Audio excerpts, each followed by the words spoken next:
your energy forecast for Wednesday, April 12th.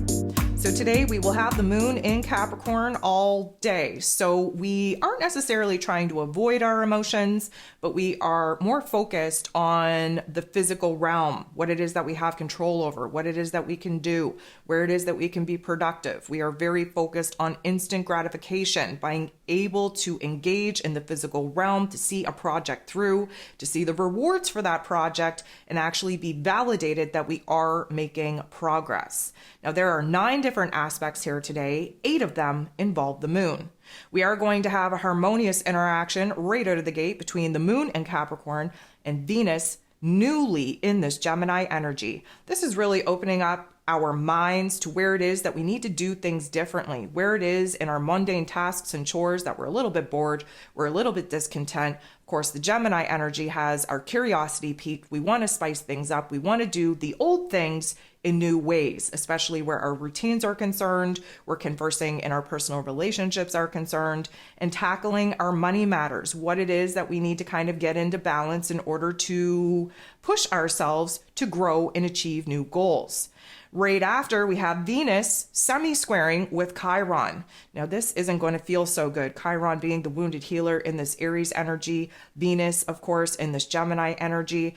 Air and fire come together, and although it could be very creative, very motivating, very inspiring, this is not the nicest aspect. So instead, it's probably going to bring us down a couple of pegs. It's going to show us where it is that we're not feeling good within ourselves, not good within our relationships, not good within the current set of circumstances that we've been operating in. And of course, Chiron, being the wounded healer, provides us with the wisdom, the resources, the experience within ourselves in order to fix the wounds that we're currently acknowledging that we have. This likely has to do with the polarization, the dualistic perspective of the extremes that we are sorting through in our mental plane and our heart space. The whole goal, of course, is to get our heart and head on the same page so that we can engage the physical body to take action in our exterior realms, to get the party started, to open up a new chapter, to actually see ourselves move on a brand new path.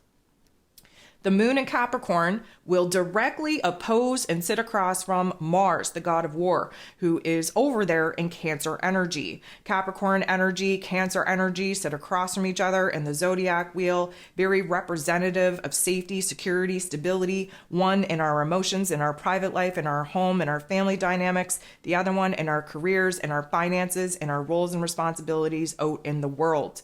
Emotionally speaking, we are likely feeling a little bit agitated. We are likely feeling a little bit heavy, even a little bit lazy, having it very hard to have the pick-me-up, the inspiration, the motivation that we need to actually go out, take action in the world, and identify the path in which we want to move. Mostly because Cancer energy, a water sign, isn't stable. It doesn't provide us with a steady energy. It wavers, it comes and it goes. And of course, that is very frustrating because we can't take action in short amount of bursts, especially seeing as the moon in Capricorn is focused on long-term action, long-term productivity, long-term rewards from the long-term goals that we are currently setting for ourselves. The moon will then trine Mercury, which does kind of suggest that for a moment, our heart and our head are on the same page, seeing the same things, really agreeing with where it is that we want to take this new path. We want to take this new direction. The earth on earth energy that we get from Capricorn and Taurus energy is definitely grounding us out, having us really focus on the here and now and really examining what we have control over right now and taking control over those aspects so that we can begin to build a brand new foundation. The moon will make a very harmonious aspect to Neptune, who is in Pisces energy. This is a beautiful vibe because although the Capricorn energy doesn't really like us to dive into emotions or lose ourselves in the realm of imagination or fantasy, this is like giving ourselves permission to conjure up that dream, that vision, that goal that we are very excited to pursue. And the Capricorn energy allows us to bring some of those elements to life. We are logical, we are practical in our emotional realms while visualizing the topics and themes that we actually want to bring to life. And emotionally speaking, this is a grounding energy for us to get kind of not caught up and not spiral out of control when we think of all the things that are required of us to do in order to bring this new reality, this new end goal to life. The moon will then square, get into the boxing ring with Chiron, the wounded healer. this isn't going to feel good. This is going to show us where it is that we're a little bit too fixated in the here and now, where it is that we're a little bit too negative Nancy in our narrative, where it is that we're not feeling safe, secure, and stable in our lives. And of course, we need to be illuminated to this dysfunction, to this uncomfortability, in order for us to come up with solutions on how we plan to fix it.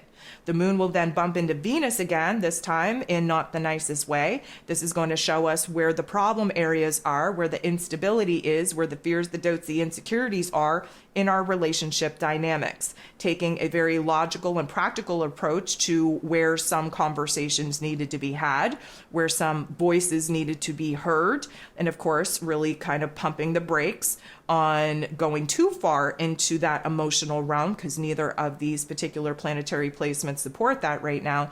Instead, it's about changing our perspective, changing the conversation, changing our interactions on the way that we communicate, tapping into that Gemini energy. The moon will then trine with Uranus. Again, we get some earth on earth action here. Uranus is the great awakener, opening us up to new possibilities, to new paths, to new directions, where spontaneous change is needed, where we have to infuse the curiosity, the boldness, the bravery, the courage into our day-to-day lives so that we can essentially deconstruct the old routines, the old ways of doing things, and infuse it with a little bit of spice, a little bit of passion, a little bit of excitement in order to continue to do what is old, tried, tested, and true, but just kind of bring it up a notch to make things a little bit more new, a little bit more exciting.